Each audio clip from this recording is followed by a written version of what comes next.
Assalamualaikum warahmatullahi wabarakatuh. Waalaikumsalam warahmatullahi wabarakatuh. Alhamdulillahirabbil alamin. Wassalatu wassalamu ala asyrofil anbiya'i wal mursalin wa ala alihi wa sahbihi ajma'in. Asyhadu an la ilaha illallah wahdahu la syarikalah wa asyhadu anna Muhammadan abduhu wa rasuluh. Allahumma shalli ala Muhammad wa ala ali Muhammad. Rabbi shrah li sadri wa yassir li amri wahlul 'uqdatam min lisani yafqahu qawli. Shadaqallahul azim. Yang kami hormati Bapak Profesor Fuad Amsori selaku Ketua Serikat Islam Politik. Kemudian yang kami hormati serta kami muliakan Pak Ustadz Kiai Haji Lutfi Basari Alwi. Beliau nanti yang akan sebagai pembicara pada webinar program online SIP Berislam Kafa seri yang ke-35 pada malam hari ini dengan topik kepemimpinan mukmin di arena plural untuk mewujudkan kejayaan Indonesia, serta kepada seluruh peserta webinar yang hadir pada malam hari ini kami ucapkan ahlan wa sahlan dan mudah-mudahan bisa mengikuti acara sampai dengan selesai ya, karena sangat menarik apa yang nanti akan disampaikan oleh Pak Yai Lutfi. Baik, sebelum kita mulai, mari kita buka acara pada malam hari ini bersama-sama dengan bacaan basmalah. Bismillahirrahmanirrahim. Monggo Pak Yai Lutfi Basori mungkin bisa memulai ya, memberikan ulasan atau ide-ide pokok pikiran dalam bagaimana kepemimpinan mukmin di arena plural untuk mewujudkan kejayaan Indonesia di masa seperti saat ini, Pak Yai. Monggo, kami persilakan. Assalamualaikum warahmatullahi wabarakatuh. Waalaikumsalam warahmatullahi wabarakatuh. Alhamdulillah wassalatu wassalamu ala Rasulillah Sayyidina Muhammad ibn Abdillah wa ala alihi wa sahbihi wa man walah. Wala haula wala quwata illa billah, amma ba'd. Hadratul mukarramin, ma'asyiral hadirin yang dirahmati oleh Allah, jamaah ahli Zoom ya. Program online Syarikat Islam apa ini? P-nya apa? Politik. Saya mendapatkan tema yang cukup berat ini, Pak. Saya sebagai seorang aktivis pesantren ini. Nah, sedangkan ada Pak Dr. Fuad Amsari ini memang aktivis politik gitu ya. Nah, saya ini ingin mencermati dari dunia pesantren tentang politik yang semestinya kita emban begitu. Adapun topik yaitu kepemimpinan mukmin di era plural untuk mewujudkan kejayaan Indonesia. Kita memang di arena ya plural atau campur aduk begitu kurang lebih Pak. Majemuk gitu kan? Majemuk. Saya tertulis juga ini sebagai tokoh NU kultural. Saya juga struktur loh Pak. Masuk hati aku nih saya ini Pak. Minta maaf itu Pak Yai. Minta maaf. Saya memang informasinya ini rupanya. Lebih aktif di kulturnya memang gitu. Oke, mudah-mudahan apa yang akan kita sampaikan ada manfaatnya, paling tidak kita bisa kontribusi dalam dunia Islam yang ada di tanah air Indonesia. Sebagaimana tadi saya sampaikan bahwa saya ingin mencermati dunia politik Islam, khususnya yang ada di Indonesia ini, dari dunia pesantren ya. Karena NU itu yang benar ini ya, artinya itu tidak lepas dari pesantren sebenarnya. Kalau ada orang NU yang tidak mau rujuk kepada dunia pesantren, nah ini kalau saya kira perlu diragukan ke NU-nya begitu ya. Karena lahirnya NU dari dunia pesantren.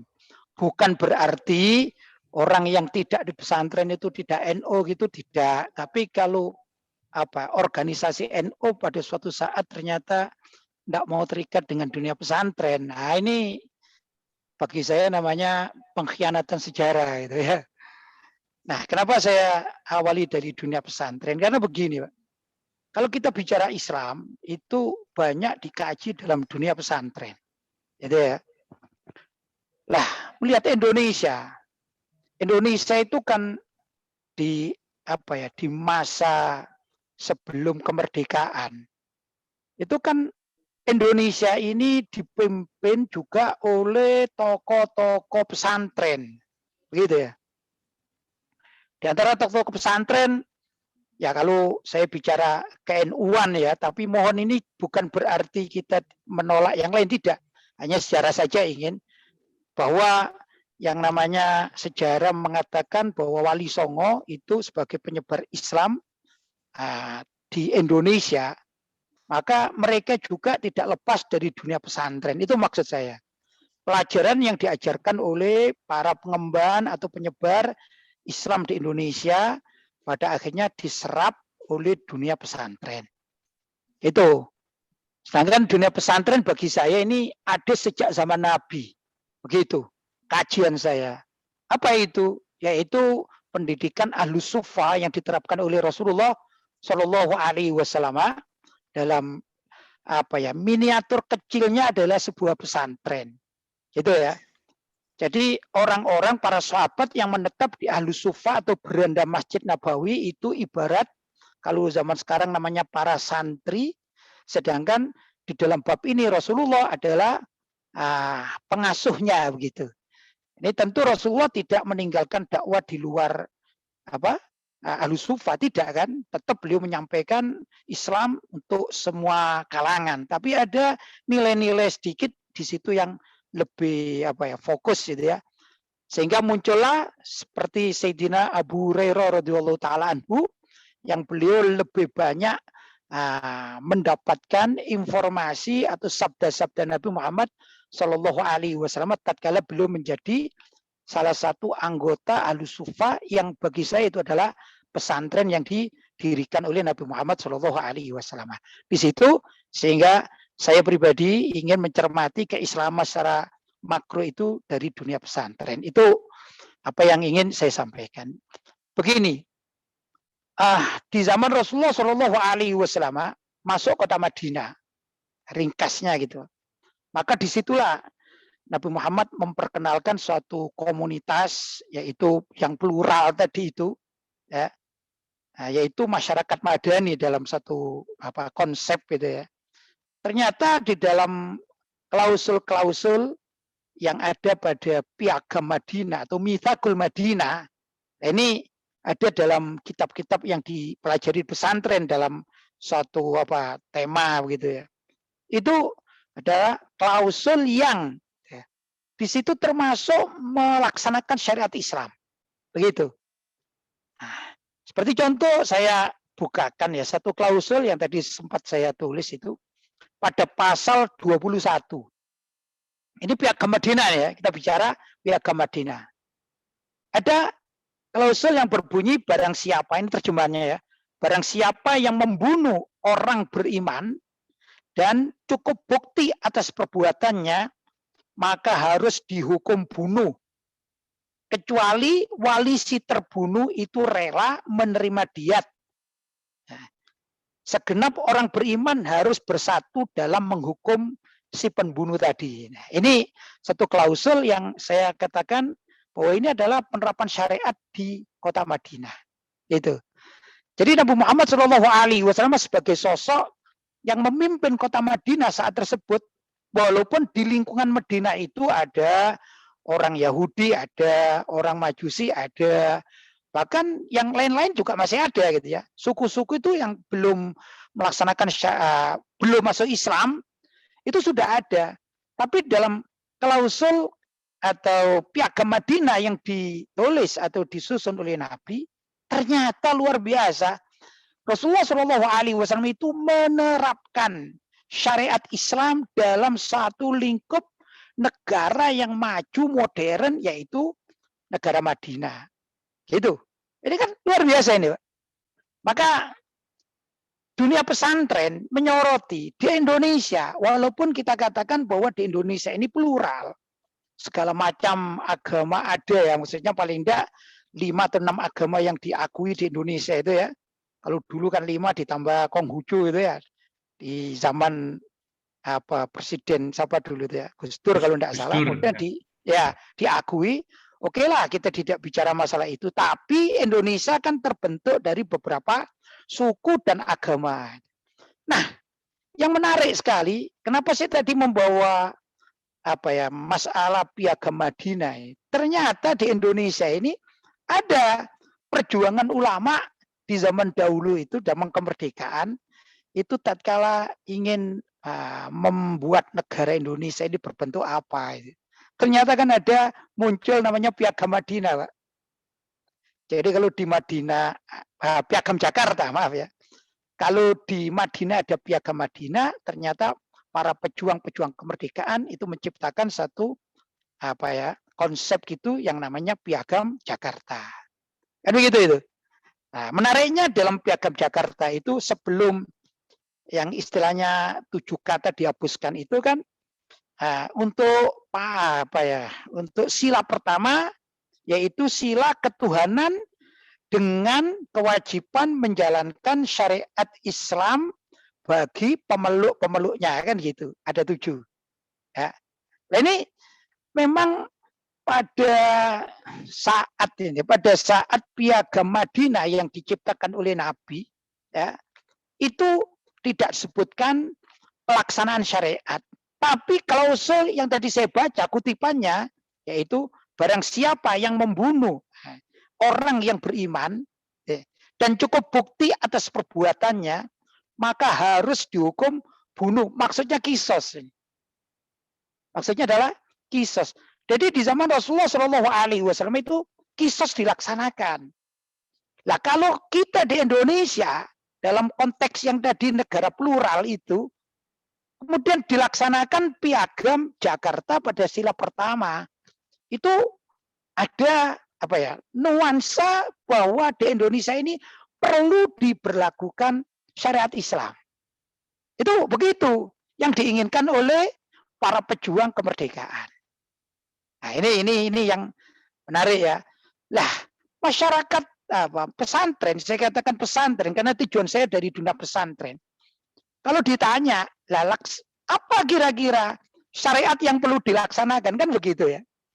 Ini ada, saya katakan sebelumnya, ya, kawan-kawan ini kan ada yang NU, ada Muhammadiyah, ada Dewan Dakwah, ada Al-Irsyad dan lain sebagainya kan gitu. Pasti di dalam bab-bab masalah furu'iyah, cabang-cabang agama itu ada perbedaan, itu pasti. Ya. Mungkin lebih saya mudahkan itu kalau orang NU misalnya mengambil ijtihad bahwa sholat subuh pakai kunut gitu ya. Sedangkan kawan-kawan Muhammadiyah mengambil ijtihad sholat subuh tanpa kunut. Itu adalah perbedaan furu' yang boleh terjadi. Tapi ada ya, hukum Islam yang tidak mungkin boleh diingkari oleh kelompok manapun itu ada. Contoh misalnya hukum pidana. Hukum pidana terhadap pencurian. Saya yakin semua pesantren yang membaca kitab fikih, nah, kalau di pesantren NU kan yang dibaca kitab fikih Syafi'i kan gitu. Maka rata ini semuanya itu pasti mengatakan hukum mencuri adalah potong tangan. Tidak ada yang mengatakan satupun dalam kitab itu hukum mencuri adalah di penjara, nggak ada. Itu di dalam dunia pesantren NU. Di Muhammadiyah pun, atau di Al-Irsyad pun, atau di tempat-tempat yang lain, atau ormas yang lain, itu kalau ditanya, Bapak yang aktif di Muhammadiyah, Bapak yang aktif di Dewan Dakwah, di Al-Irsyad, dan lain sebagainya, Al-Wasliyah, pokoknya apa saja lah, ya, yang ada di Indonesia.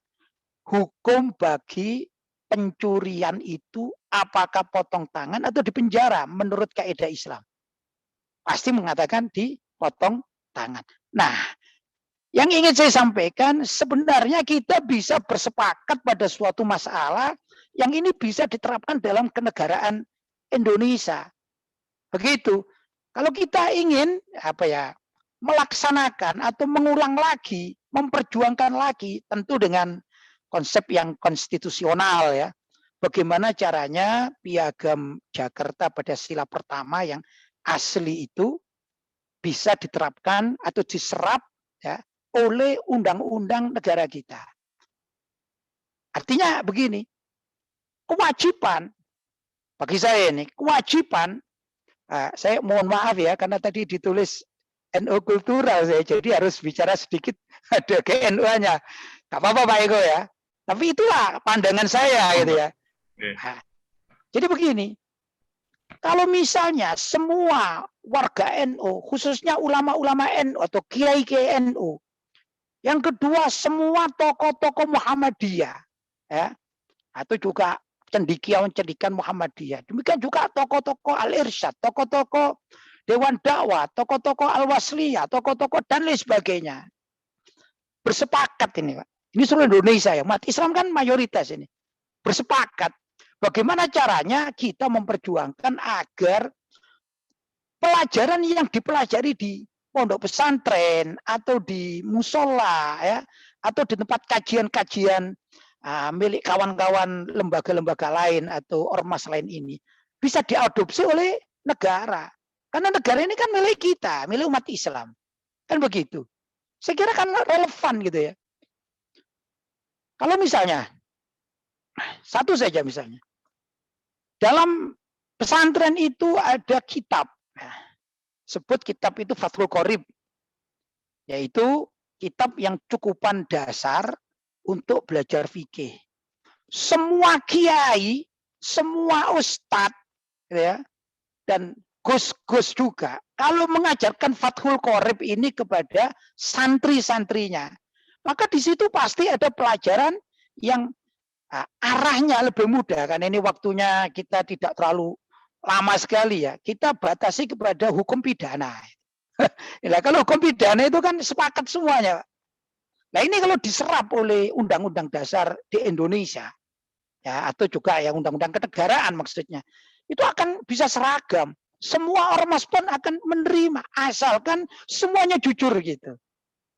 Yang unik lagi, saya mencermati bahwa semua presiden Indonesia sejak dari presiden pertama sampai yang sekarang paling tidak KTP-nya itu KTP Islam. Loh, kalau misalnya semua pimpinan itu ya mau melaksanakan apa yang diajarkan oleh kiai-kiai, tokoh-tokoh Islam dari berbagai macam dari ormas tadi itu. Untuk satu masalah saja, satu saya contohkan tadi pencurian misalnya. Dan semuanya umat Islam tahu bahwa orang yang mencuri menurut kaidah fikih itu kan dipotong tangan. Masalahnya kan begini nih, kawan-kawan kita di DPR misalnya saat ini belum ada yang mau mengungkap gitu ya, apa sih sejatinya yang harus dilakukan oleh umat Islam, yang mana kita berbicara kawan-kawan kita yang di DPR yang Muslim berKTP Islam, saya yakin kok dari sekian banyak itu paling tidak 80% mereka tahu kalau hukum potong tangan menurut syariat Islam, kalau hukum mencuri menurut syariat Islam harus potong tangan. Memang begitu, bukan di penjara. Maka kita andai kata sepakat ini kan luar biasa. Nah ini di sini memerlukan juga kepemimpinan yang paham. Nah pemimpin itu kan bisa mulai dari pemimpin negara yang namanya presiden ya, atau pemimpin DPR, pemimpin MPR. Ini kan semua kepemimpinan. Ada kepemimpinannya.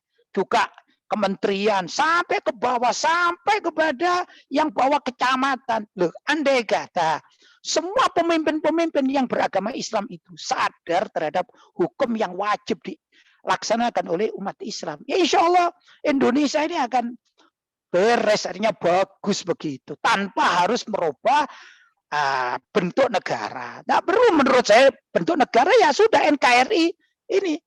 Tapi kan kita pernah punya sejarah yang luar biasa, yaitu perjuangan ulama-ulama kita untuk menerapkan syariat Islam. Begitu ya, dalam sila pertama tadi. Kalau mungkin ingin saya rinci sedikit gambaran itu ya. Kalau dalam hukum Islam kita kan mengenal dari sekian banyak ya. Ini kan namanya Zoom ini cuma satu jam ya, nggak bisa secara lengkap baca satu kitab, apalagi Fathul Mu'in gitu kan nggak bisa gitu ya. Jadi saya ngambil yang penting-penting menurut saya untuk saya sampaikan begitu ya.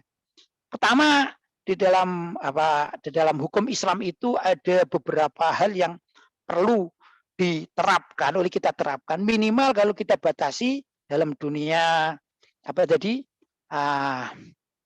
jinayat ya, atau tadi apa jinayat misalnya, hukum Islam yang terkait dengan pidana ya. Itu ada, pertama ada tindak pidana hudud. Tindak pidana hudud itu kan ada had itu balasan atau sanksi itu yang sanksi hukum. Seperti orang kalau berzina maka harus dirajam, itu satu. Orang yang qadzaf menuduh orang lain berbuat zina maka harus dicambuk. Nah, ini ada di dalam kitab-kitab fikih ya. Kemudian orang yang minum minuman keras dicambuk juga kan begitu. Orang yang mencuri potong tangan, ini ada. Kemudian ada orang yang murtad. Kalau murtad ini faktulhu gitu dalam hadisnya ya. Man kharaja an dini faktulhu kan gitu ya. Au kama qol ya. Orang yang keluar dari agama Islam faktulhu maka boleh dibunuh bihaqil Islam. Bukan kita yang membunuh, bukan ya. Kemudian pemberontak juga demikian. Nah, semua dari pelaksanaan atau penerapan syariat rajam, qadzaf, yaitu yang dicambuk tadi itu, pencurian yang dipotong tangan, kemudian orang murtad juga harus dibunuh, itu tidak bisa dilakukan oleh orang per orang atau sekelompok orang, tidak. Tapi yang bisa melaksanakan adalah hakim. Lah hakim adalah pemerintah. Loh, kalau demikian apa kewajiban umat Islam? Yaitu menciptakan pemerintahan yang paham terhadap hukum fikih.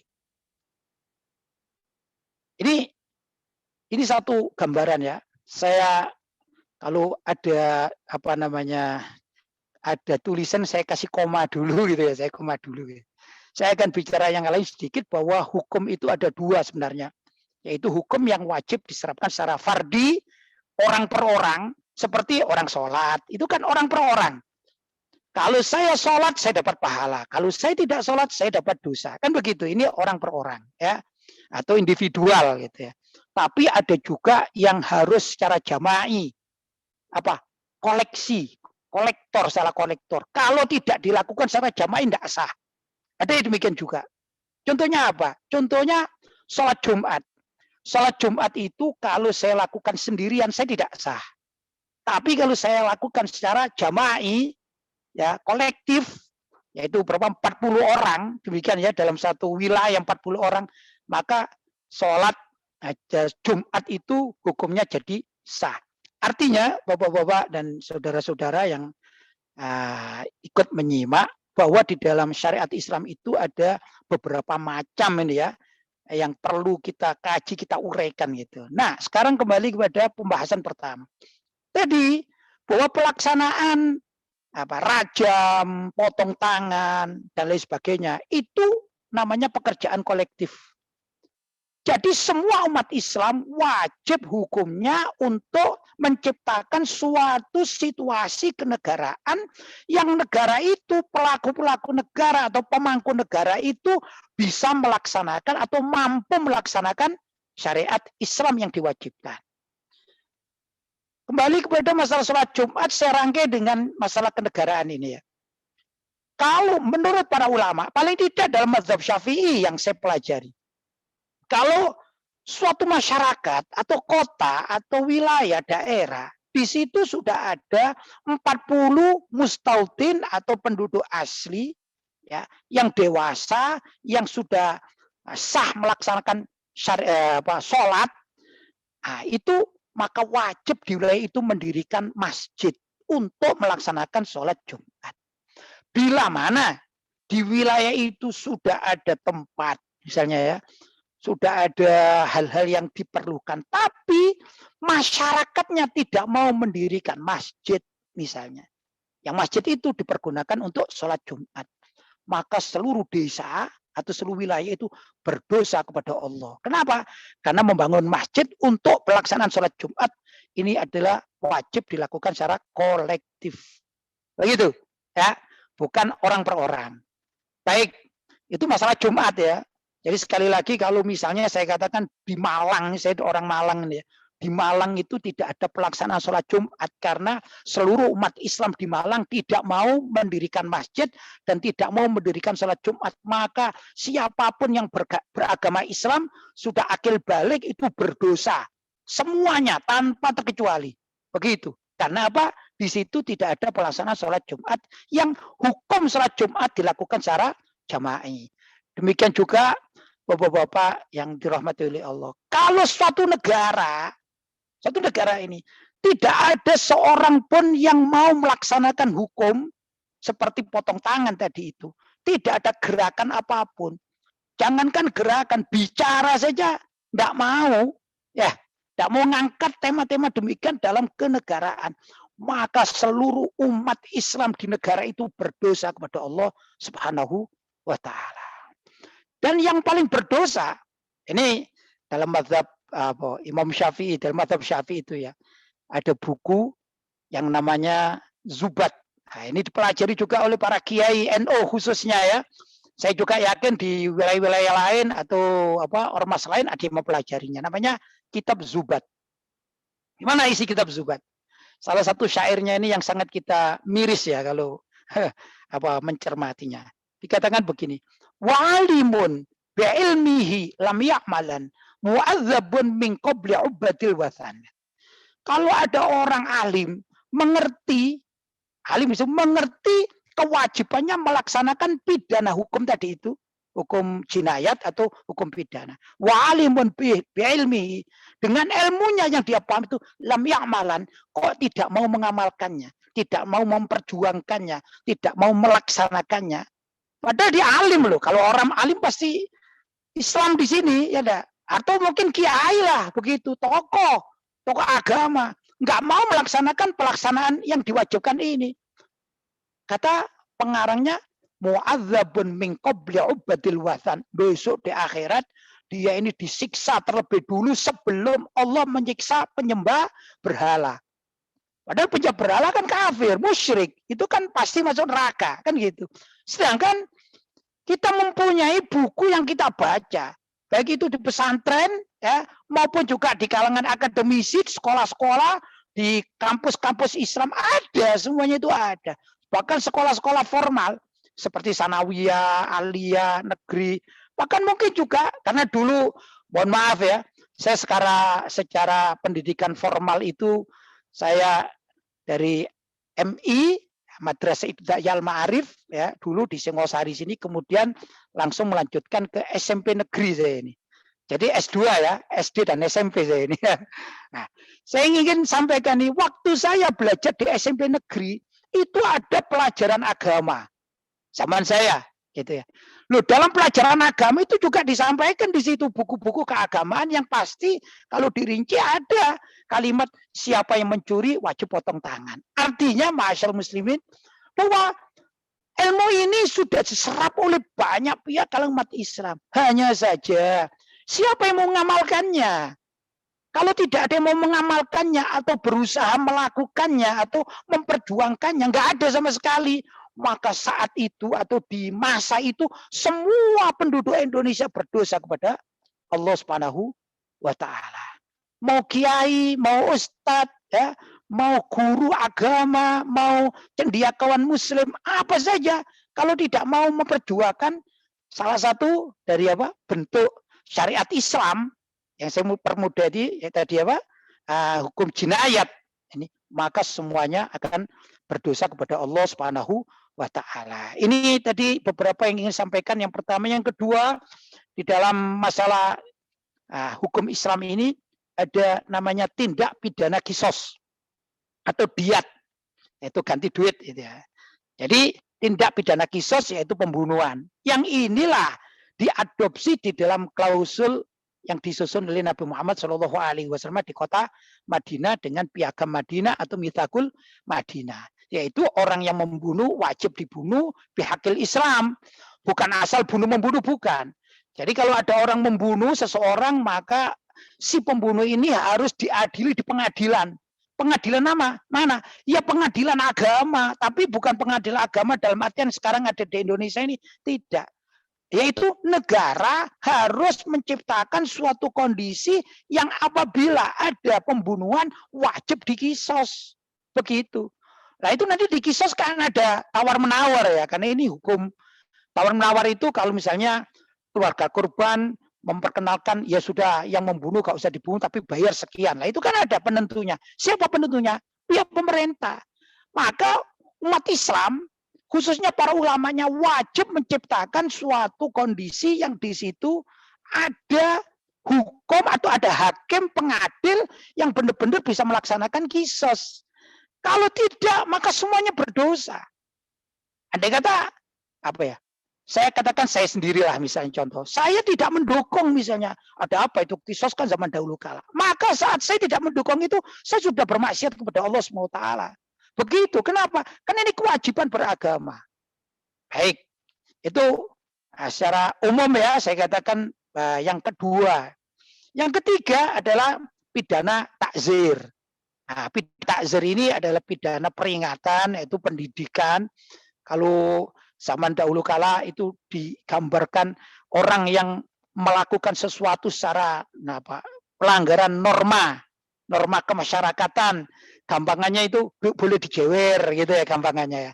Yang hukumnya itu adalah tergantung dari kebijakan dari seorang pengadil atau hakim, dan hakim ini pasti hakim dari pihak pemerintah. Ada suatu pelanggaran yang tidak ada di dalam dunia, yang pertama itu hudud dan tidak masuk pada kisos, maka di situ pelanggaran-pelanggaran keagamaan maka bisa ditakzir. Adapun hukum takzir itu menurut fikih yang kita pelajari adalah terserah dari hakimnya. Di sini letak yang ingin saya sampaikan, yaitu mencari hakim. Lah hakim itu harus hakim yang ngerti agama, ilmu. Kalau nggak ngerti ilmu fikih, bagaimana mau mengadili kan begitu. Sedangkan hakim kalau di bawah ini adalah wakil dari hakim yang di atasnya. Kalau saya sampaikan untuk gambaran di Indonesia zaman sekarang, saya keluar dari pembahasan hukum pidana fikih tadi ya. Sekarang di Indonesia ini kan ada paling bawah itu saya katakan KUA gitu ya. Maka KUA itu adalah wakil dari Departemen Agama yang di kabupaten. Sedangkan di Departemen Agama atau Depak Kabupaten adalah wakil dari Depak yang ada di provinsi. Dan Depak di provinsi adalah wakil dari Depak pusat, kan begitu ya. Sedangkan Depak pusat atau Menteri Agamanya adalah wakil dari pimpinan negara atau presiden lah kalau di Indonesia. Ini juga ada implikasi hukum. Begini, dalam satu masalah ini ya, kita bicara tentang pernikahan misalnya. Pernikahan itu kan ada wali bagi wanita. Itu ya, ini satu masalah yang harus dipahami juga oleh kita sebenarnya, harus diurai di Indonesia ini. Wali itu kan pasti laki-laki. Entah itu wali mujbir atau dari keluarganya. Kalau tidak ada wali mujbir dalam pernikahan, maka secara ringkas saya katakan wali hakim.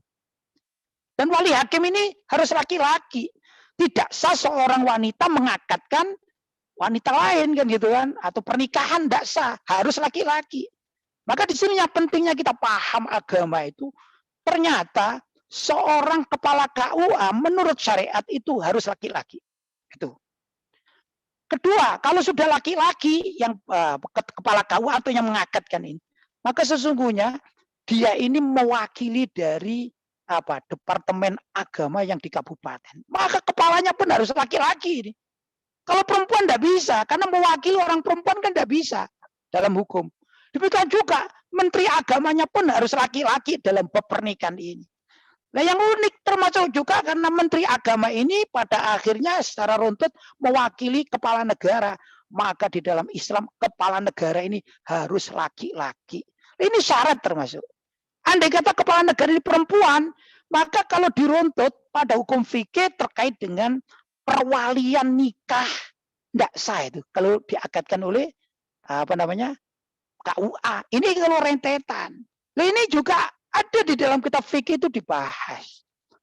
Nah, kapan kita ini secara umum membahas macam demikian, baik di pondok-pondok pesantren, padahal Bahsul Masail kan luar biasa ya. Di NU ada Bahsul Masail, di Muhammadiyah juga ada Bahsul Masail, walaupun mungkin namanya berbeda, di tempat-tempat ormas lain juga ada Bahsul Masail. Ini kan perlu juga disampaikan kepada umat, agar umat itu paham.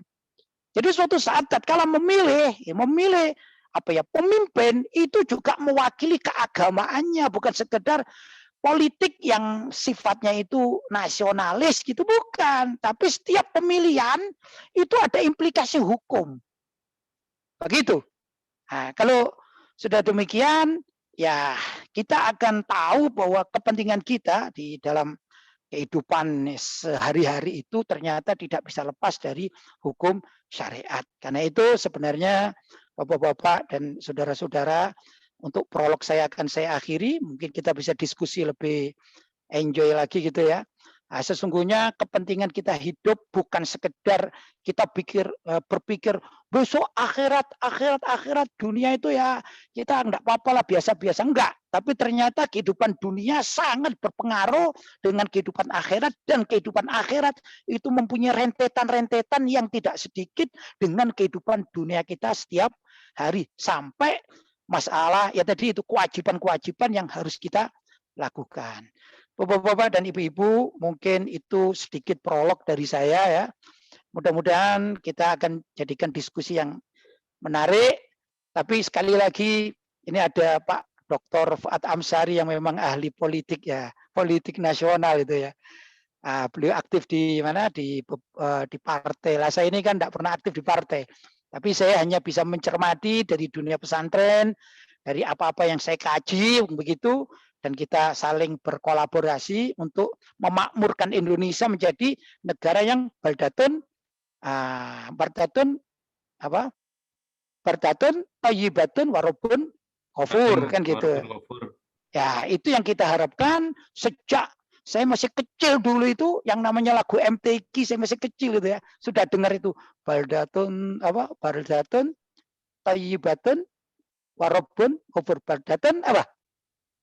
Baldatun thayyibatun warabun ghafur. Oh ya gitu ya. Baldatun thayyibatun warabun ghafur, pasti terlaksana. Gitu dulu ya. Itu lagu-lagu MTQ zaman saya masih kecil itu. Nah, Bapak-bapak yang dirahmati oleh Allah, itu yang bisa saya sampaikan untuk sementara waktu. Dari saya akhiri. Wassalamualaikum warahmatullahi wabarakatuh. Waalaikumsalam warahmatullahi wabarakatuh. Terima kasih Pak Yai, sangat lengkap tadi, walaupun sebetulnya masih banyak yang mau disampaikan ya, tapi saya menangkap ada 3 pokok bahasan yang sangat menarik sekali. Bagaimana rentetan kita tidak bisa mengatakan sebuah kesalahan ya yang sudah dilakukan oleh pimpinan di negara kita yang berKTP Islam, notabene begitu ya. Adapun pelaksanaan dari hukum di Indonesia masih jauh dari hukum syariat. Saya simpulkan begitu Pak Yai ya. Betul. Yang pertama tadi bagaimana kalau tidak dilaksanakan maka kita berdosa. Yang kedua tentang kisos dengan pengganti duit tadi, diatnya yang kita takzir itu jauh sekali dari syariat yang sudah ditetapkan oleh Rasulullah ketika zaman dulu ya. Nah, baik bagi Bapak dan Ibu sekalian, peserta webinar pada malam hari ini, mungkin ada yang ditanyakan. Yang pertama yang sudah mengangkat tangan, Ibu Rita Hartati. Kami persilakan.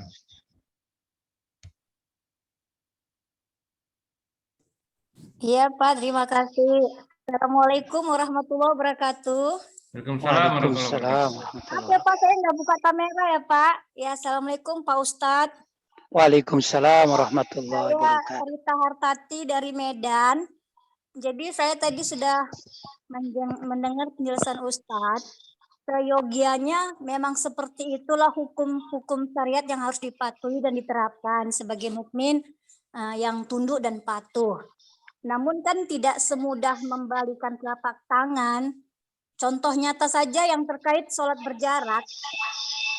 Ternyata para ulama justru mengikuti peraturan pemerintah atau pemimpin atau kita bilang ulil amri. Seharusnya para ulama lebih memahami ulil amri yang bagaimana yang harus dipatuhi, apalagi hukum syariat-syariat yang lainnya gitu seperti kisos dan sebagainya gitu. Lalu untuk memilih pemimpin yang beriman, mukmin, memahami hukum syariat Islam, maka kan perlu sosialisasi kepada masyarakat pemilih. Nah, sementara ustadz-ustadz saja itu tidak suka membahas-bahas masalah politik begitu. Bahkan kami gitu kan, saya juga ikut pengajian. Ketika saya tunjuk tangan saya mau ikut demo itu dilarangnya, tidak usah ikut campur Bu katanya begitu. Jadi ya seharusnya memang ustadz-ustadz ini kan seharusnya dia ya mensosialisasikan bagaimana pemimpin yang harus dipilih. Artinya kan politik juga perlu kepada umatnya diberi semacam penjelasan dan sebagainya. Tapi justru ulama-ulama ini tidak mau membahas-bahas masalah politik dan kita dilarangnya untuk demo dan sebagainya. Nah itu bagaimana itu Ustadz? Lalu berikutnya sekarang kan banyak sekali membahas-bahas terkait dengan hukum syariat Islam itu sangat menentang HAM gitu, tidak sesuai dengan HAM gitu. Jadi kita menanggapinya bagaimana itu Ustadz? Ya terima kasih Ustadz. Saya tidak paham politik. Terima kasih. Assalamualaikum. Waalaikumsalam. Tadi yang pertama apa tadi Bu? Yang ditanyakan tadi? Salat berjarak, Ustaz. Salat berjarak. Ya, bagaimana mensikapi salat berjarak yang tidak sama gitu Bu ya, kalau saya tangkap. Enggak, maksudnya tadi kan kita mau menjalankan syariat Islam. Yang nyata aja yang kecil, salat berjarak, ulama aja ngikuti pemimpin gitu. Yang seharusnya pemimpin bagaimana yang harus kita patuhi, apalagi mau menjalankan syariat Islam gitu. Itu yang nyata gitu kan, yang ya rata-rata di masjid sholatnya berjarak gitu, kok mesti dipatuhi, kenapa kita tidak mengikuti syariat Nabi gitu istilahnya. Nah, apalagi mau mengikuti hukum-hukum yang lain gitu. Baik Bu, baik ya. Paham. Saya langsung jawab gitu Pak Eko atau gimana? Monggo Pak Yai. Begini Bu ya, dalam fikih itu hukum tidak satu Bu. Ada pendapat-pendapat yang berbeda di kalangan para ulama. Kalau saya jelaskan tentang sholat berjarak itu ya, itu bahwa sholat berjarak itu tetap sah, gitu ya. Ada sholat itu yang afdol itu sangat mulia, tapi ada juga yang tidak afdol, maksudnya fadil sah. Sholat berjarak itu termasuk yang perbedaan pendapat Bu, yang boleh dilakukan oleh umat Islam dalam kondisi tertentu begitu Bu. Ini bukan masalah harus taat pada pemimpin atau tidak begitu yang dalam bab ini ya.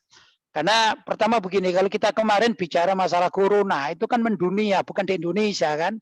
Mulai dari Wuhan, dari mana, di Amerika, di mana-mana, maka banyak tokoh-tokoh kita, tokoh Islam kita yang ahli kesehatan itu memberikan masukan agar tidak berdekatan dengan satu dengan lain. Maka diambillah satu inisiatif untuk sholat berjarak begitu. Kalau itu bukan berarti taat kepada pemimpin dolim, tidak. Itu ya.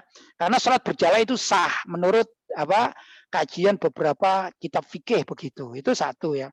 Yang kedua, ini yang saya prihatin tadi itu. Ustadz tidak mau bicara tentang syariat gitu. Loh, saya ini sekarang mengajak Bu, mengajak kiai-kiai, ulama-ulama, apalagi yang menduduki di DPR, MPR itu ada. Tokoh-tokoh kita itu ada ya. Tentu di sini tidak hanya saya bicara kiai NU, tidak ya. Ya Muhammadiyah, ya Al-Wasliyah dan lain sebagainya itu ya. Maka saya mengajak, ayolah kita bicara. Tatkala kita duduk di satu kedudukan yang strategis seperti DPR, MPR dan lain sebagainya. Ayo bicara. Ada kawan-kawan kita yang sudah bicara itu ada, tapi minimal. Masih minim sekali gitu loh. Belum semuanya sadar. Itu saya sepakat dengan Ibu, tapi jangan dinafikan Ibu ya.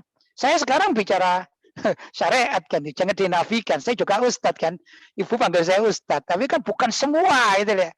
Memang banyak, apalagi yang kita akan berjuang, misalnya memperjuangkan syariat, enggak usah bicara gitu. Memang ada. Ini kondisi yang perlu dirubah. Itu loh Bu.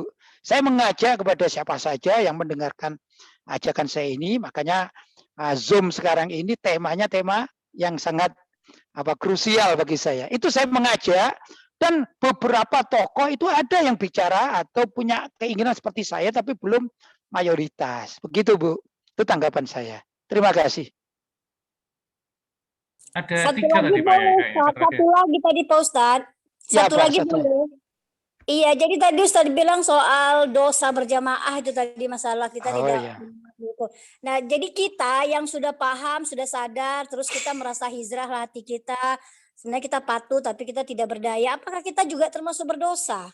Nah, begini Bu, selagi kita sudah berusaha, sudah berjuang, kalau urusan orang berjuang itu berhasil tidak berhasil kan bukan kewajiban si pejuang, tapi berhasil tidak berhasil itu ketentuan Allah Subhanahu wa taala. Tatkala kita sudah berbicara, kita sudah berupaya, maka lepas kita dari tanggung jawab yang tadi itu. Artinya kita tidak berdosa sudah.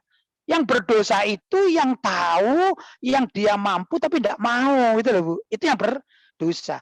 Ala kulli hal, malam hari ini saya Pak Dr. Fuad Amsari, Pak Eko, Ibu, dan kawan-kawan yang hadir di Zoom ini kan kita bicara pelaksanaan syariat Islam. Insya Allah sudah tidak berdosa gitu Bu. Asalkan kita berjuang terus. Begitu Bu ya. Jadi kalau orang sudah berjuang ya sudah dinilai oleh Allah perjuangannya itu. Adapun hasil tidak hasil bukan suatu syarat gitu Bu bagi perjuangan seorang pejuang begitu Bu. Jelas Bu ya? Iya Pak Ustadz, makasih Pak Ustadz. Sama-sama.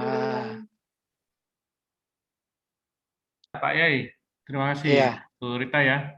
Ini ada di via chat ya, ada pertanyaan. Saya bacakan Pak Yai ya. Baik.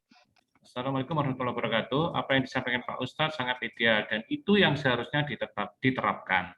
Yang jadi pertanyaan adalah NU sebagai organisasi terbesar justru sangat mengedepankan pluralisme dan mengagungkan toleransi yang menurut saya kebablasan, di mana semua agama sama dan mengajak agar kita menjauhi segala yang berbau Arab. Pertanyaan saya, apakah ini... Halo. Kenapa? Macet ya?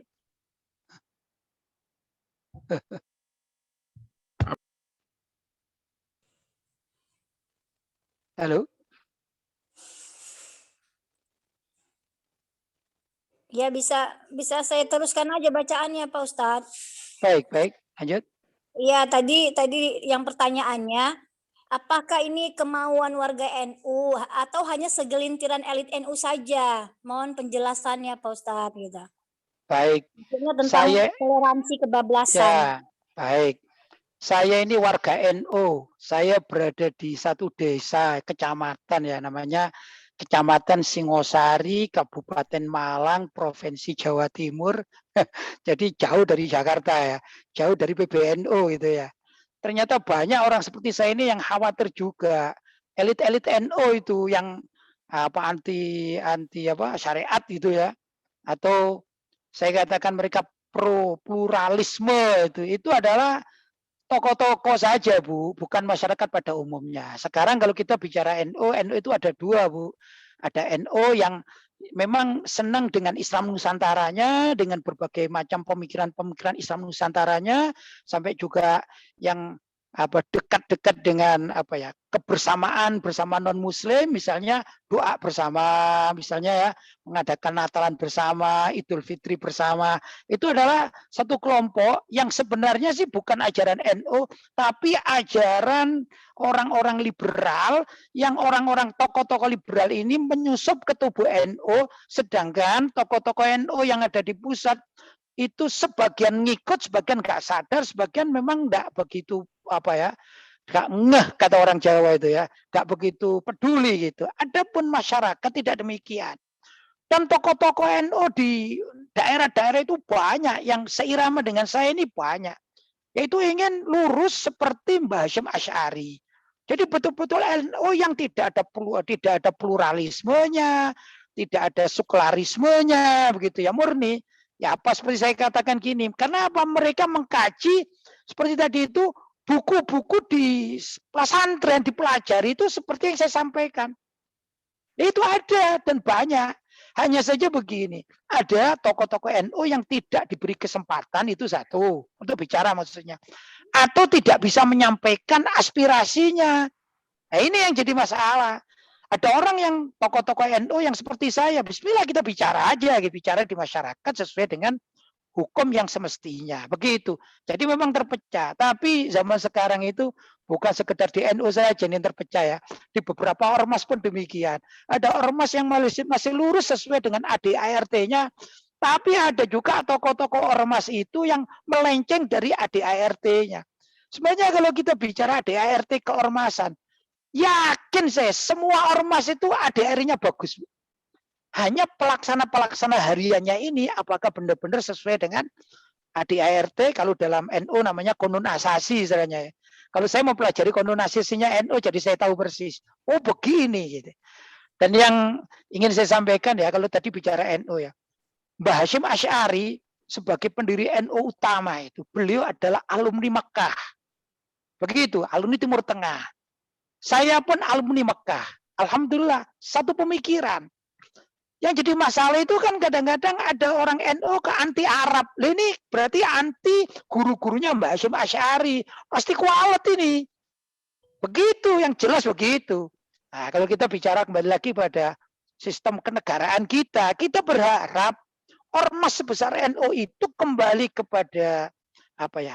Hitohnya, kembali kepada konun asasinya, dan konun asasi itu yang dulu memperjuangkan, dalam artian ya, orang-orang yang dulu memahami konun asasi NU itulah adalah orang-orang yang memperjuangkan sampai terjadinya ada yang namanya tadi Piagam Jakarta, yang di situ adalah akan menerapkan syariat Islam. Begitu. Saya ini mempunyai buku karyanya Mbah Hasyim Asy'ari namanya Irsyadus Sari. Itu tebal, Bu. Ya, seperti kamus Al-Munawwir gitu ya. Itu kumpulan dari karya-karya beliau.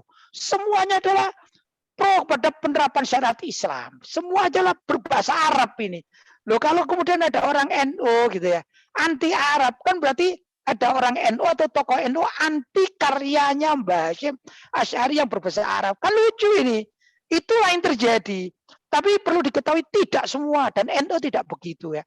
Ini adalah oknum-oknum, walaupun oknumnya banyak ya, oknum yang jama'i, kolektif. Yang ini yang merusak sebenarnya begitu. Itu yang saya pahami, Bu. Ya, terima kasih. Monggo dilanjut. Pak Eko, apa ada masalah enggak kan? Enggak ada masalah dengan internetnya kan? Monggo silakan.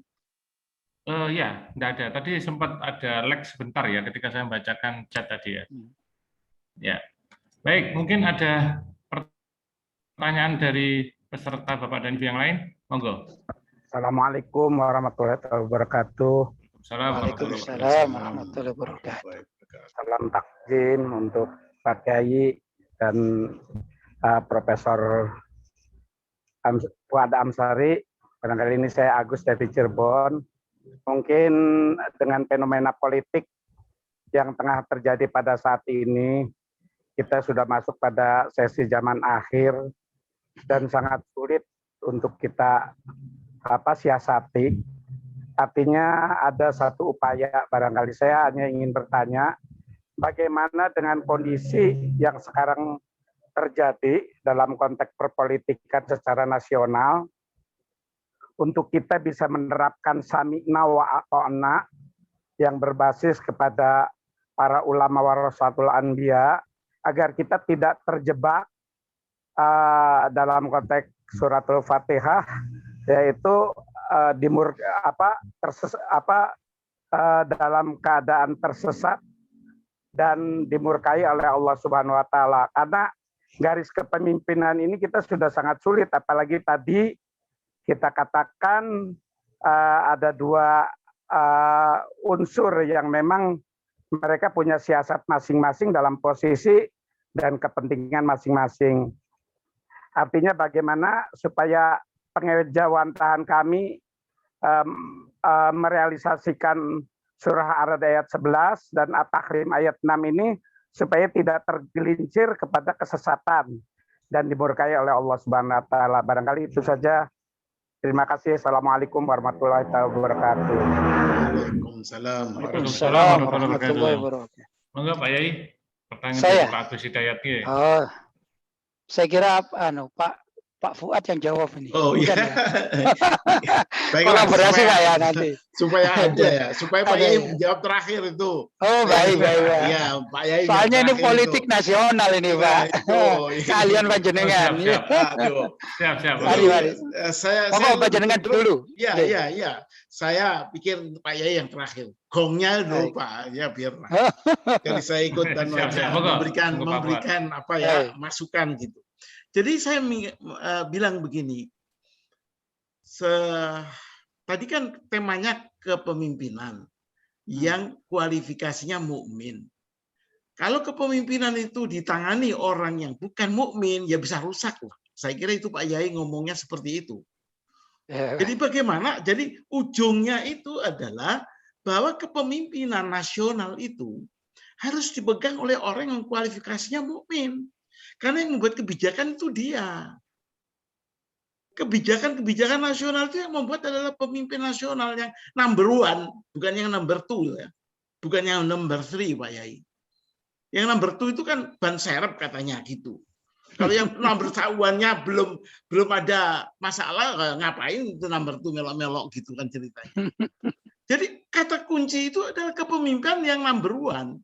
Itu yang kualifikasinya harus mukmin. Dan ini harus kita amati oleh orang Islam di Indonesia ini. Semua problem yang tadi disampaikan oleh Pak Yai, kebijakan-kebijakan, termasuk kebijakan yang tadi kan contohnya masalah dinyayat. Kalau kebijakan yang sosial misalnya, LGBT misalnya, itu kan bukan suatu yang ringan itu. Semua kitab insya Allah lah, fikih apapun sama itu pendapatnya tentang masalah LGBT itu. Tapi faktanya, kenapa kok masih bisa begitu? Nah, jadi saya minta supaya ada upaya kesadaran umat Islam untuk memilih pemimpin di level manapun yang plural. Pemimpin number one itu kualifikasinya mukmin. Nah, tapi saya mau turun sedikit, Pak Yai. Saya mau turun sedikit. Karena kemarin kira-kira ya Sabtu yang lalu atau 2 Sabtu yang lalu.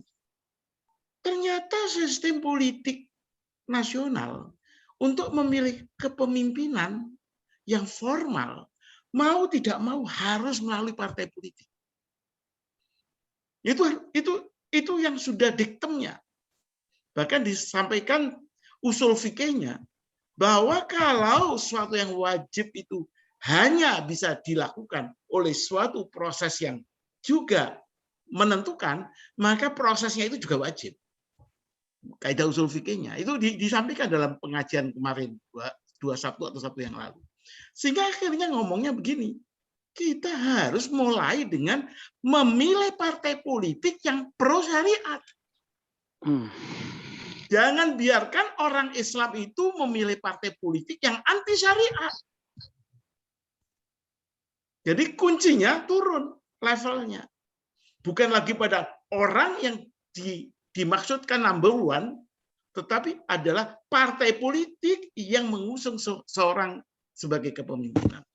Nah, di sini menurut saya dari sisi politik dan dari sisi kenyataan di negeri ini, kita harus bisa memilah mana partai politik yang sesuai dengan jalur Islam dan mana politik yang sesuai jalur non-Islam. Dan umat Islam ini harusnya berbondong-bondong masuk kepada partai politik yang mempunyai jalur Islam. Sehingga memungkinkan kepemimpinan yang number one itu adalah kepemimpinan yang mempunyai pemihaan terhadap kebenaran yang diberikan oleh Allah Subhanahu wa taala. Jadi saya kira itu catatan tambahan saya untuk Pak Agus. Ya, supaya gongnya nanti ya Pak Yai yang memberikan catatan ini.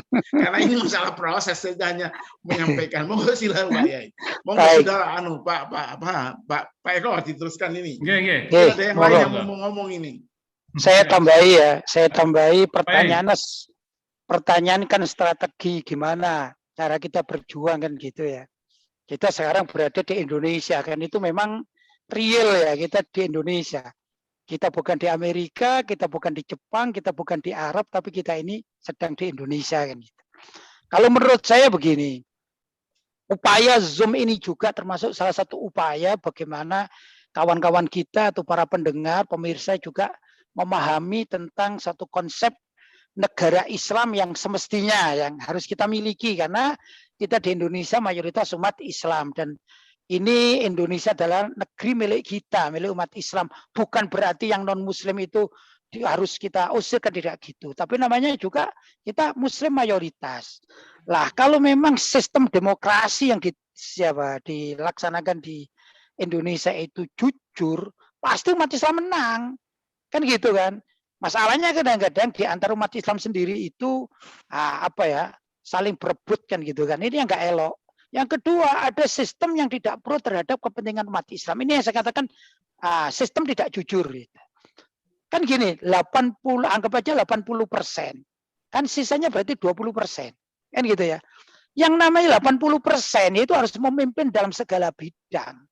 Begitu, ini real. Seperti di Amerika atau di Barat. Karena umat Islam itu cuma sebut saja 10%. Maka ya sulit umat Islam untuk menjadi pimpinan yang strategis. Itu kan sulit.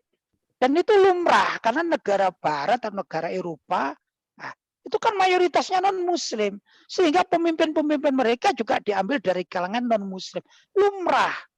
Yang tidak lumrah itu adalah di Indonesia yang berkuasa adalah non-Muslim. Atau yang menjalankan roda itu non-Muslim walaupun menggunakan orang-orang tertentu yang Muslim itu. Pengambil kebijaksanaan misalnya. Anggap aja lah PCR itu ya. Pelaksanaan PCR. Ini kan yang mengendalikan bukan Muslim kan gitu. Nah ini kan jadi runyam. Ini yang terjadi di Indonesia. Sebenarnya strategi menurut saya begini. Ayo. Sadarlah umat Islam bahwa negeri ini adalah negeri yang mayoritasnya berpenduduk Islam. Maka kita harus menjalankan semua aspek dalam kehidupan kita itu mengarah kepada pelestarian ajaran Islam. Bukan sekedar kita kalau sudah duduk di satu tempat kemudian kita lupa Islam kita taruh. Waktu kita mencari kedudukan menggunakan Islam, yang nggak pernah pakai jilbab, yang nggak pernah pakai sarung, tiba-tiba pakai sarung, pakai imamah. Begitu jadi, ternyata Islamnya yang dibuang, kepentingan pribadi dan kelompoknya yang ditampakkan. Ini kan terjadi, itu loh.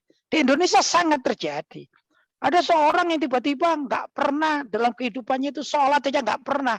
Begitu mau pemilu, tiba-tiba datang ke musola, datang ke tempat-tempat. Nah, ini kan terjadi. Nah, ini yang sebenarnya tidak boleh ya dilakukan oleh umat Islam. Kemudian strategi kita gimana? Ini yang saya sampaikan. Kita ini mempunyai wadah yang banyak. Jadi lewat wadah-wadah itu semestinya kita sampaikan ide-ide kreatif kita di dalam keislaman. Ya, mau ormas. Ya ormas itu dibenahi, harus ormas yang betul-betul ormas Islam ya harus membawa keislaman, kepentingan Islam yang tadi saya katakan dipelajari di pondok-pondok pesantren. Itu yang tadi kenapa saya memulai dari pondok pesantren tadi. Saya mengharapkan semua ormas-ormas Islam ayo rujuk pada pondok pesantren. Tapi kiai pondok pesantren harus jujur mengatakan apa adanya di dalam kitab-kitab itu gitu. Kalau misalnya mengatur mengatur kenegaraan, itu ada di dalam pendapatnya Imam Ghazali aja itu ada loh tentang kriteria riasah atau kepemimpinan. Atau juga karya Imam Al-Mawardi juga ada ya tentang hukumah Islamiyah itu ada. Kenapa kok kita tidak rujuk ke sana? Nah, ini sebenarnya para kiai, para ulama, pengasuh pesantren, tokoh-tokoh Islam merujuklah kepada pendapat-pendapat ulama salaf, diterapkan kemudian dalam kehidupan kepartaian, keormasan, begitu. Kalau ini yang dilakukan oleh umat Islam dan jujur, insya Allah ya Islam ini akan jaya, tidak terjadi hal-hal yang kata orang Malang silih genje itu ya. Yang nggak pasti, yang begini. Kenapa? Karena nggak mau merujuk kepada pendapat salaf, maunya dengan pikiran sendiri, apalagi sekarang didukung oleh pemahaman-pemahaman liberal, yaitu anak-anak umat Islam yang kebetulan dulunya mendapatkan beasiswa, entah ke Jerman, entah ke Eropa lah yang penting ya, ke Boston, pulang mereka tidak membawa alam yang dulunya semestinya itu dipelajari di pesantren, ditinggal itu. Bahkan mohon maaf, saya itu banyak kenal ya beberapa putra-putra kiai yang pulang dari luar negeri tidak membawa era yang dulu diajarkan di pondok-pondoknya sendiri oleh bapak-bapak dan kakek-kakek mereka. Tapi mengambil satu ilmu yang ada di dunia barat. Apa dunia barat? Yaitu orientalisme. Apa itu orientalisme? Orientalisme adalah orang barat yang mempelajari keislaman, aslinya mempelajari ketimuran, tapi di sini kita fokuskan pada keislaman, bukan untuk diamalkan. Masalahnya apa? Mereka mempelajari keislaman untuk dicari barangkali di dalam ajaran Islam itu ada celah atau aib menurut standar mereka, standar barat. Nah, ini diadopsi oleh anak-anak umat Islam yang berangkat ke Eropa, belajar keislaman di Eropa, kemudian salah langkah mendapatkan guru-guru atau sumber-sumber orang orientalis. Padahal di Indonesia sudah pernah ada tokoh orientalis di zaman Belanda, yaitu Senduk Hogronya misalnya. Itu hafal Quran ya, hafalkan hadis, pintar bahasa Arab karena pernah belajar di Arab sana. Tapi dia tidak Muslim. Ada juga Van der Plas. Loh, orang-orang semacam demikian itu, Van der Plas atau apa Senduk Hogronya, dijadikan rujukan, yaitu pemikiran-pemikiran orientalis. Itulah sebenarnya hakikatnya yang merusak pemikiran umat Islam dewasa ini di Indonesia. Ini runyam memang ya. Kalau kita bicara akhirnya umat Islam anti syariat, kan begitu ya. Anti apa namanya? Ajaran-ajaran yang sudah ada yang baku di pondok-pondok pesantren, kan gitu, atau di kajian-kajian di apa kawan-kawan di lingkup atau ormas-ormas lain yang menjadikan apa ya semestinya itu nyawa atau roh perjuangan akhirnya ditinggal. Ini jadi masalah. Jadi kembali lagi strategi kalau menurut saya, ayo kita benar-benar wadah-wadah yang ada itu kita benahi. Ya, kalau saya di NU saya ingin benar-benar NU kan gitu. Sampai sekarang saya berusaha untuk benar-benar NU. Hasilnya bagaimana itu bukan wilayah saya. Wilayahnya Allah SWT menentukan hasilnya berapa, pengikut berapa, yang sama pemikiran dengan kita berapa itu bukan wilayah kita. Tapi wilayah kita adalah berjuang, terus berjuang tanpa harus berhenti dan tidak malu, tidak takut menyampaikan kebenaran syariat yang kita yakini kebenarnya. Ya tadi itu, kembali lagi kepada syariat yang disepakati di antara banyak dari kelompok-kelompok Islam ya. Saya sedikit menyentil ibu yang tadi bertanya. Kita tidak akan menyentuh tentang sholat yang apa tadi berjaga jarak, itu kan khilafiyah, bukan itu. Ya, tapi kita betul-betul kembali kepada pembelajaran Islam yang disepakati oleh semua pihak dari kelompok-kelompok Islam. Itu mungkin masukan dari saya. Terima kasih, Pak Eko.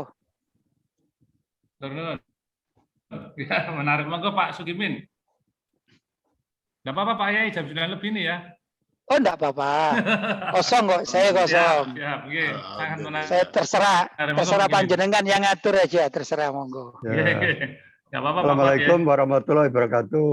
Assalamualaikum. Saya malam ini betul-betul sangat bergembira, sangat berikan.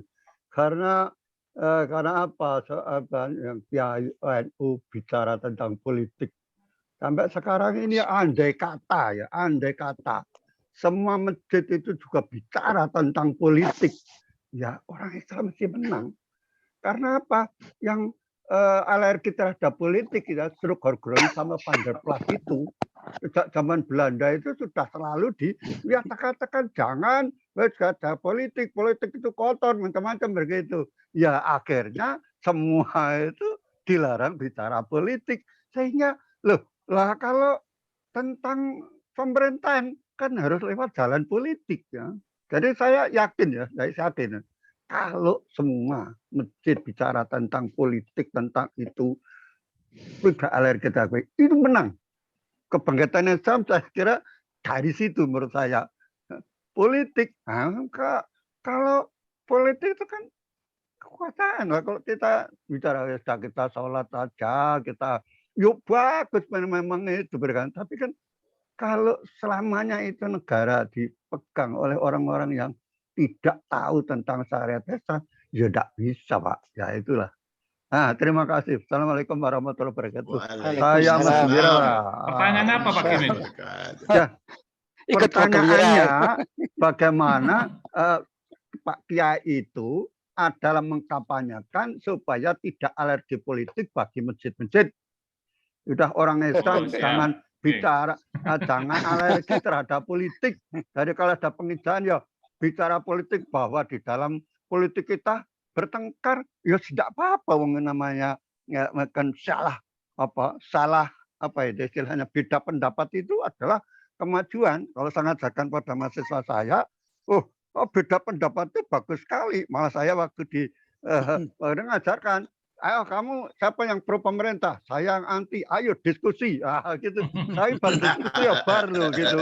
Saya sampai begitu, diskusi, wong jadi presiden sopo yang jadi menteri sopo, aku yang jadi anti. Wes pokoknya diskusi sampai organ itu kan mengembangkan pikiran. Selesai bar ya, gitu. Saya masjid juga gitu Pak. Ayo ini saya, waduh, gembira sekali sama Pak Lutfi Basari ini luar biasa ya. Oke, terima kasih. Assalamualaikum warahmatullahi wabarakatuh. Waalaikumsalam warahmatullahi wabarakatuh. Saya tanggapi ya. Harus saya tanggapi ya. Pak Kanto. Oh masih, oke silakan. Alhamdulillah. Assalamualaikum warahmatullahi wabarakatuh. Waalaikumsalam. Yai, terima kasih. Videonya Pak Kanto. Video saya tidak bisa keluar ya. Siap. Tahu gimana HP saya ruwet ini. Tapi gini, senang sekali. Ya, artinya apa yang disampaikan oleh Pak Yai tadi menyatakan bahwa kita masih punya teman di NU lah begitu ya. Bagi saya yang saya rasakan itu. Jadi barang usul saya kan gini, atau Pak Yai mungkin tahu caranya bagaimana itu. Tapi sebelum situ yang didengungkan oleh arus bawah NU yang saya dengar ini, Pilpres itu mestinya ya Anies kan gitu. Nah itu harus kita harus kita ikut mengolahnya itu juga gitu, karena katanya Pak Yai waktu saya diskusi arus bawah itu lain dengan pusat katanya gitu. Itu dulu kalangan NU. Namun kalau kita ini sudah sampai kepada bahwa masalah di Indonesia itu supaya keislaman itu menjadi mengisi dan memimpin kehidupan bernegara. Karena kita 80%, ya mungkin ini maaf, jangan marah sama saya Pak Yai, PKB itu harus direformasi Pak. Asasnya harus Islam gitu. Loh iya, soalnya Pak Yai keras pemikirannya dengan kembali kepada kita, tapi urusan politiknya kembali ke kebangsaan itu loh. Nah, gitu, itu yang repot jadinya kan. Nah, itu aja yang saya rasakan sekarang ini. Tapi mari kita bergembira, berharap-harap terus gitu. Bahwa nanti Pilpres 2024 itu ya tokoh-tokoh NU garis lurus itu akan jadi gitulah. Terima kasih. Amin. Ini sebentar lagi ada muktamar NU loh. Saya nggak tahu itu bulan ini tanggal berapa itu yang menentukan siapa itu yang menjadi ketua umum NU, ketua itu Pak Yai, saya kira itu bagaimana? Ada komentar nggak itu? Itu namanya muktamar maju mundur, Pak. Maju. Baik. Saya yang tadi pertama tentang masalah skolarisme tadi ya. Nah, memang di Indonesia ini kan terpengaruh yang saya katakan dari tokoh-tokoh tamatan atau alumni Barat itu ya tadi saya katakan atau Eropa, mereka akhirnya menggunakan satu sistem namanya skolarisme ya, dalam bahasa Arab namanya tasluddin anid daulah, yaitu memisahkan antara agama dengan daulah, pemerintahan. Maka sebagian penganut yang itu juga berpengaruh kepada beberapa tokoh Islam. Begini, kalau kita bicara di masjid politik, maka orang masjid yang terpengaruh mengatakan jangan bicara politik di masjid. Ya. Nah, padahal itulah yang namanya skolarisme. Mereka tidak sadar. Ya, itu yang memang Saya katakan orang-orang orientalis itu menciptakan suatu kondisi agar umat Islam itu jauh dari agamanya, gitu. Maka dikatakan fasluddin anid daulah, memisahkan antara agama dengan perpolitikan, kan gitu. Dan itu nyata dan dampaknya kepada kita. Itu Van der Plas zaman itu ya, ilmunya masih diturunkan sampai sekarang, Mbak. Ini kan jadi problem. Dan kalau zaman dulu kiai-kiai NU, tokoh-tokoh Muhammadiyah dan lain sebagainya itu anti dengan penjajahan. Sekarang itu mereka menerima tanpa sadar. Apa itu? Pemikiran sekularisme tadi itu. Jangankan gitu, kita ini kadang punya grup WhatsApp keluarga itu ya. Kalau kita share tentang politik, ada yang bilang ini kan grup keluarga, jangan bicara politik di dalam grup keluarga. Itu termasuk yang sudah terkena penyakit sekularisme.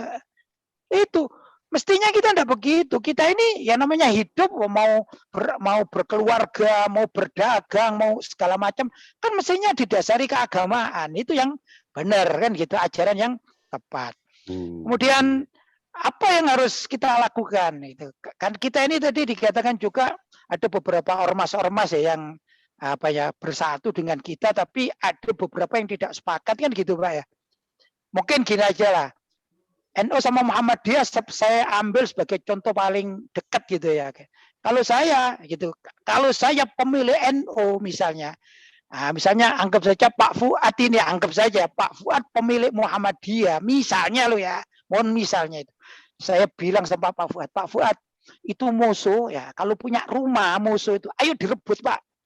Jadi musuh itu kita ambil barangnya musuh, namanya perang kan kita perlu pampasan perang kan gitu kan. Ya, kita ambil dulu barangnya bersama berdua Pak Fuad gitu. Sudah selesai kita menang, baru Pak, ayo ribut Pak. Saya dengan sampai jadi rebut dulu baru ribut gitu. Kita enggak itu. Ribut dulu belum rebut sudah ribut. Kan gitu kan, ini jadi masalah orang Indonesia. Kan gitu. Jadi sebenarnya contoh misalnya kita umat Islam ya di Indonesia dengan partai-partai tadi dikatakan ada PKB, saya juga ada PAN juga kan gitu ya. PKB milik orang NU, PAN milik orang Muhammadiyah kan gitu. Tatkala tampuk pimpinan nasional ini menjadikan satu ajang perjuangan umat Islam, semestinya seluruh warga Islam mau di PKB, di PAN dan lain sebagainya itu nggak perlu bicara yang bisa menyebabkan pertengkaran antara kedua kelompok Islam ini. Nah, yang satu sana kan musuh kita ini misalnya musuh kita adalah orang-orang yang tidak berlandaskan agama, tapi cuma nasionalis saja. Mestinya negara kekuasaan kita rebut dulu. NU dan Muhammadiyah berebut masalah Indonesia ini ya. Nah, nanti kalau sudah dapat baru bagi-bagi dong kan gitu. Aku kamu itu. Lah kita enggak ya, Pak. Kita ini belum apa ribut. Misalnya begini, kita bikin partai, misalnya bikin partai. Itu yang ditanyakan ini partainya pakai konot apa enggak? Gitu, Pak. Oh, partainya pakai konot. Ya aku enggak mau ikut. Yang situ, ikut pakai apa? Oh, kita partai enggak pakai konot. Wah, aku yang konot enggak mau. Lah itu namanya apa? Ribut dulu sebelum merebut. Nah, kalau saya enggak gitu, kita ajak semua elemen masyarakat Islam, ayo kita rebut semua agar menjadi milik umat Islam. Semua tempat strategis adalah milik umat Islam. Begitu. Setelah itu kita bagi bersama dalam artian bukan bagi-bagi uang atau angpau, bukan. Maksudnya tugas yang bisa diselesaikan oleh orang NU biar diselesaikan oleh orang NU, tugas yang bisa diselesaikan oleh Muhammadiyah biar diselesaikan oleh kawan-kawan Muhammadiyah. Itu setelah kita merebut. Kan gitu mestinya, Pak ya. Ini yang kurang menurut saya, kurang strategi kita itu di situ, Pak. Adapun kalau akan merebut misalnya atau merubah tadi partai ya. Saya sebagai warga NU, tapi saya tidak pernah masuk partai ini Pak ya. Saya tidak masuk partai, masuk PKB, saya bukan anggota PKB ya. Tapi kan saya sebagai komponen NU, saya katakan ya itu memang partai milik NU. Dan kawan-kawan PAN itu kan komponen Muhammadiyah itu ya. Dulu yang bikin Pak Amin Rais kan gitu. Ya, itu kalau kita mau merubah Pak. Loh jangankan kita, jangankan saya gitu ya. Saya masih ingat itu. Antara Gus Dur dengan Pak Muhaimin Iskandar itu ya rebutan jabatan ya Pak.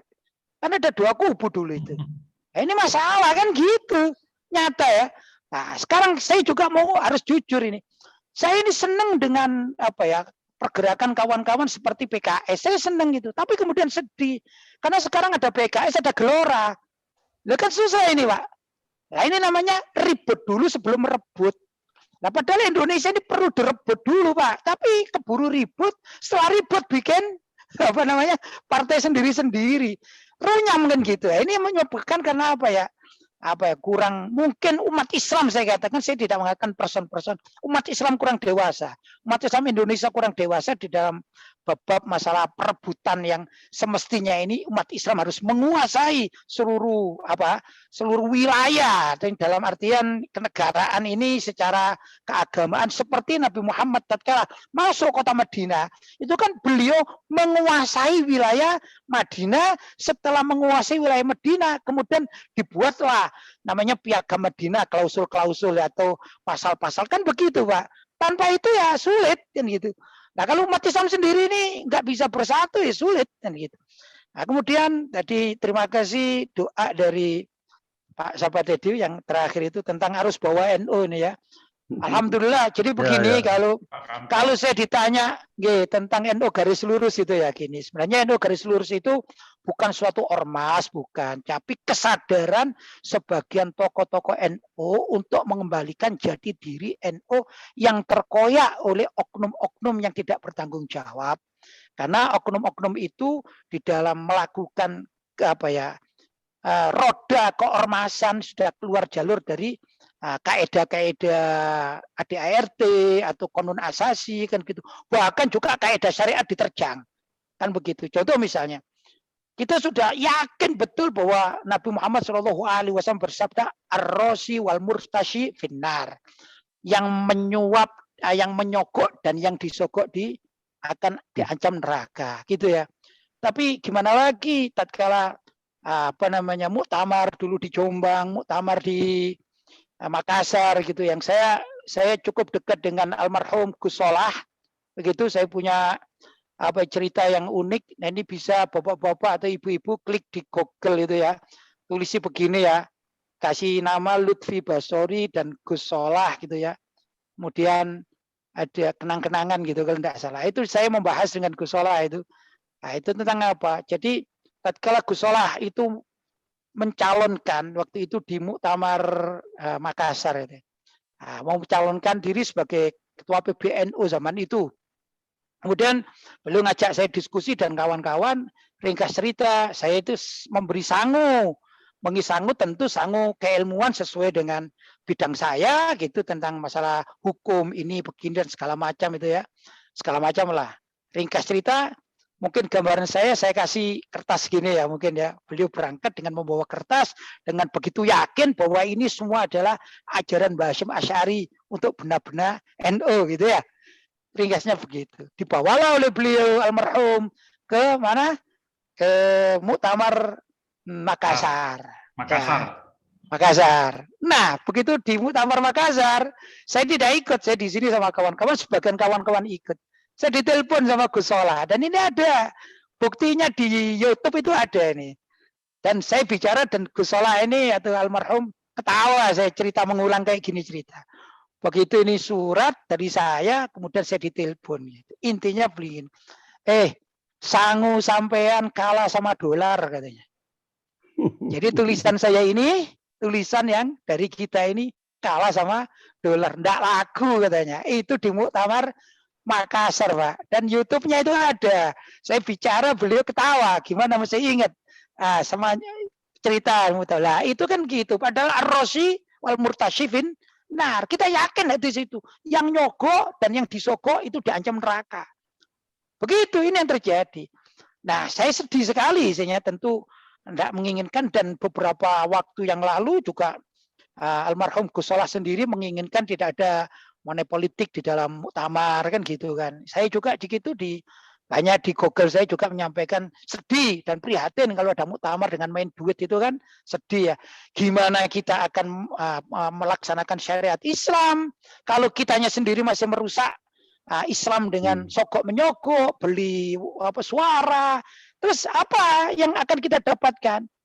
Apakah dapat pahala? Kan enggak, dapat uang kan gitu. Ini jadi masalah, Pak. Nah, karena itu saya juga menganjurkan kepada kawan-kawan yang ikut muktamar, yang mempunyai bidding kata orang NU ya, hak suara itu jangan mau dibeli suara Anda ini. Suara Anda itu mahal di hadapan Allah daripada cuman berapa sih? Paling dapat sebut aja 25 juta itu kecil. 1 miliar aja kecil kalau di hadapan Allah SWT. Kan gitu. Gak sampai 1 miliar dibeli kok mau, kan sayang gitu ya. Dan ini yang saya berharap tidak terjadi lagi jual beli suara seperti itu di komponen-komponen NU, demikian juga di ormas-ormas yang lain gitu ya. Saya sedih juga walaupun misalnya saya tidak tahu, mohon maaf saya tidak tahu. Seperti tadi saya katakan PKS, misalnya Gelora, misalnya saya tidak tahu ya, tidak hidup dengan mereka.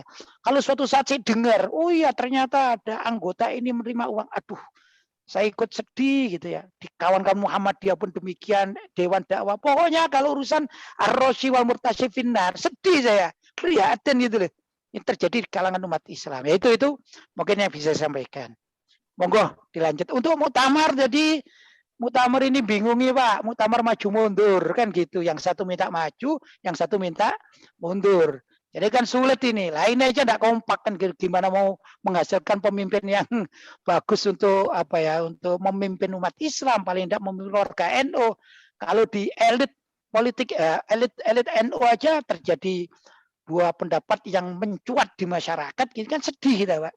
Ini yang jadi berharap mudah-mudahan generasi saya sama adik-adik saya besok-besok ayo kita benar-benar yang baik ya. Mudah-mudahan Allah mengijabahi permintaan kita, harapan kita ke depan itu baik NU, Muhammadiyah, Al-Wasliyah, Dewan Dakwah, Al-Irsyad dan segala macam itu ya. Pokoknya bukan aliran-aliran sesat yang menyimpangnya jauh ya. Pokoknya ada di Indonesia ini mudah-mudahan semua dibimbing oleh Allah gitu ya. Menjadi suatu wadah yang bersih, murni sesuai dengan kaidah-kaidah syariat, itu harapan kita bersama. Boleh, monggo Pak Eko. Pak, boleh sekali lagi Pak. Monggo. Ya dong. Pak Lutfi. Waktunya dibatasi Pak Eko. Iya, kita maksimal jam 21.30 ya. Yes, boleh sekali lagi Pak, ya. sebentar Pak. Iya. Ya, singkat ya Bu, monggo. Ya, jadi begini Pak Kiai ya. Tadi ada juga statement yang menggeliti hati saya, ternyata kita masih punya teman di NU gitu. Jadi kan Pak Kiai sekarang kan zaman digital milenial. Itu saya banyak sekali gitu menonton video-video NU yang di-share di WhatsApp group gitu terkait pluralisme dan Islam Nusantara yang didukung NU. Bahkan ada video tersebar para pemuda Ansor itu, pemuda Ansor NU itu tidak mendukung 212 dan banyaklah video-video yang lain. Nah, sekarang pertanyaannya, mengapa NU yang garis lurusnya tidak melawan perang digital ini gitu untuk mengembalikan nama baik NU begitu. Terus tadi masalah yang beasiswa pesantren tadi, memang ya saya melihat mereka itu pulang justru jadi sekuler gitu, semacam Islam, pemikiran Islam sekuler yang mereka bawa. Bahkan di UIN saja ya, Universitas Islam Negeri itu rata-rata mereka beasiswa itu ke Amerika gitu, ke luar negeri, dan itu sekuler gitu yang mereka bawa gitu. Dan ini kan jadi terkesan kayak memang tuh salah satu program mereka gitu ya. Nah, kenapa tidak kita larang gitu beasiswa ini anak pesantren dan yang mampu kita lakukan lah, maksudnya tidak usah mereka beasiswa ke sana gitu, karena ya kita buat aja di sini gitu, gimana gitu untuk menjawab ini semua gitu. Saya harap Pak Kiai paham ya. Assalamualaikum. Langsung ya. Monggo. Jadi begini Ibu, mungkin salah buka channel YouTube Bu. Kalau channel YouTube yang biasa itu Ibu kepingin sebut saya misalnya, ada di sana Buya Yahya misalnya, ada Ustadz Abdul Somad misalnya, ada Kiai Idrus Romli misalnya, banyak. Itu ditulis saja NU garis lurus gitu ya. Insya Allah ketemu orang-orang seperti saya Bu. Tapi kalau Ibu NU gitu saja ketemu ya seperti orang-orang liberal itu. Gitu. Sebenarnya banyak. Saya juga punya channel YouTube itu, ada Lutfi Basori TV ada gitu ya. Banyak Bu sebenarnya. Jadi Ibu coba tanya tokoh-tokoh NU yang kira-kira itu masih lurus itu siapa saja. Ada Kiai Aceh Maimun, masih banyak ya. Nanti itu diklik namanya. Maksud saya Pak Kiai, kalau di channel YouTube kita bisa tonton yang garis lurus. Ini sekarang ketika ada momen seperti kemarin momen 212 itu langsung menyebar gitu, di-share di WhatsApp grup gitu ya, Ansor yang melarang atau mereka tidak setuju. Pokoknya banyak lah opini-opini mereka gitu yang menentang gitu. Oh, Nah, yang kita bisa juga saya sudah buat bikin, update. Bu. Kita sudah bikin dari kawan-kawan NU, garis lurus sudah bikin dukungan-dukungan kepada aksi 212 sudah bikin, Bu. Mungkin WhatsApp-nya nggak sampai sama Ibu. Nah, coba nanti Ibu. Gitu ya. Iya, coba saya minta nomor Ibu berapa, saya Iya, tulis jadi- nanti saya Jadi kirimi. memang Berapa, Bu? saya jadi merasa, aduh ini NU ini berarti udah lain gitu saya berpikir awalnya. Nah, Ibu, mungkin Ibu termasuk orang yang salah pergaulan, Bu. Gitu ya. Ya, itu saya satu. mulai tidak percaya sama Muhammadiyah karena banyak yang menyusup itu tadi ya. Karena saya sebenarnya Muhammadiyah sih, tapi saya jadi tidak kemana-mana sih sekarang gitu. Saya cukup dah Al-Quran dan Sunnah saja Baik. gitu. Karena banyak yang menyusup. Mungkin Bu, monggo Pak. Berikutnya tentang beasiswa luar negeri itu kebijakan dari pemerintah di saat itu, Bu. Bukan dari kita-kita. Kita sudah banyak melarang ya, tapi itu kebijakan dulu pernah kalau enggak salah zamannya Pak Mutyali di Menteri Agama itu, kalau enggak salah zaman itu maka ada beasiswa dari Menteri Agama Kemenak untuk pergi ke luar. Dan keluar itu ada ke negeri Timur Tengah seperti ke Mekah, Madinah, Mesir, Syria ada, juga ada beasiswa yang ke barat gitu, Bu. Ke barat itu ke Boston ya. Kalau enggak saya dulu pernah baca salah satu alumni Boston itu Ulil Absar Abdallah, kalau enggak salah itu alumni Boston. Nah, coba di jejak digital kan bisa dilihat itu. Termasuk Nurholis Majid juga alumni barat kan gitu loh. Kemudian alumni barat ini kan banyak, gitu. Itu yang membawa era sekularisme, pluralisme, begitu Bu. Tapi kalau yang di Timur Tengah itu masih banyak yang, ya paling enggak Ibu sekarang mendengarkan keterangan saya tidak sendirian Bu. Kawan saya yang seperti saya ini ya, kalau kumpul itu alumni Timur Tengah, itu yang pernah kita data, yang bagus-bagus misalnya yang seirama itu, ada 700 orang, ini semuanya pengasuh pesantren. Jadi masih banyak. Hanya saja mereka tidak berkesempatan untuk bicara misalnya, atau tidak punya kemampuan untuk menganalisa di Indonesia. Begitu. Kalau kau pemikirannya itu lurus-lurus, Bu. Banyak gitu. Saya hanya kebetulan mewakili dan dipercaya oleh Pak Fuad, Pak Joko untuk bicara, saya bicarakan gitu. Sebenarnya orang seperti saya itu banyak sekali gitu. Satu alma mater sama saya juga banyak begitu Bu ya. Tapi perlulah kita untuk kalau bisa begini nomor kamu. WhatsApp. Saya kasih nomor staf saya Bu ya, kalau dicatat boleh. Silakan. Berapa nomornya? Bisa berhubungan, mungkin tanya gitu ya. 08 22 2 lagi 88 00 313 atau satu lagi berapa? Ya, bukan. Yang punya Yuda, Mbak. Itu Bu, itu staf saya mungkin bisa dihubungi kalau ingin tahu. Nanti kita beri informasi Ibu ya tentang channel-channel yang perlu gitu ya, yang channel yang perlu ya. Saya ulangi yang tadi 082 terus 228 800 313. Monggo dicatat. Saya ulangi 082. Nggih. Saya tulis Sudah di itu, Bu, di chat itu. Oke, alhamdulillah. Ya. Ya. Nanti dari situ Ibu tanya ya, nanti kita beri insya Allah channel-channel yang patut untuk dikaji atau dilihat lah, supaya Ibu enggak terlalu sedih gitu ya. Insya Allah Ibu masih banyak kawannya gitu ya. Gitu Pak Joko ya. Nah Eko gitu ya. Iya, iya. Baik, Bu, sambut ya. Baik, Monggo, sudah 21.33 ya ini di waktu Indonesia Surabaya ya. Tentunya sudah cukup larut Bu Rita lebih anu lagi ya di Medan ya. Sehingga sudah saatnya kita akhiri lah diskusi pada malam hari ini. Mudah-mudahan semuanya sehat, terus kemudian kita bisa berjuang. Pesannya Pak Yai tadi kan Mari kita berjuang bersama-sama di tempat kita masing-masing dalam rangka goalnya itu Fuad bisa menghasilkan pemimpin yang mukmin, kualitas mukmin, gitu kan? Ya, dengan kualitas mukmin itu artinya apa? Pak Yai menguraikan mampu menegakkan hukum syariah, begitu ya Pak Yai? Itu Betul, intinya di situ. Ya, terima kasih Pak Yai, Pak Fuad, dan Bapak-Bapak semuanya. Diskusi pada malam ini sangat menarik. Mudah-mudahan kita akan bertemu lagi di lain kesempatan. Kalau begitu ya, kita tutup dengan bacaan hamdalah. Alhamdulillah. Alhamdulillahirabbil alamin. Assalamualatumu warahmatullahi wabarakatuh.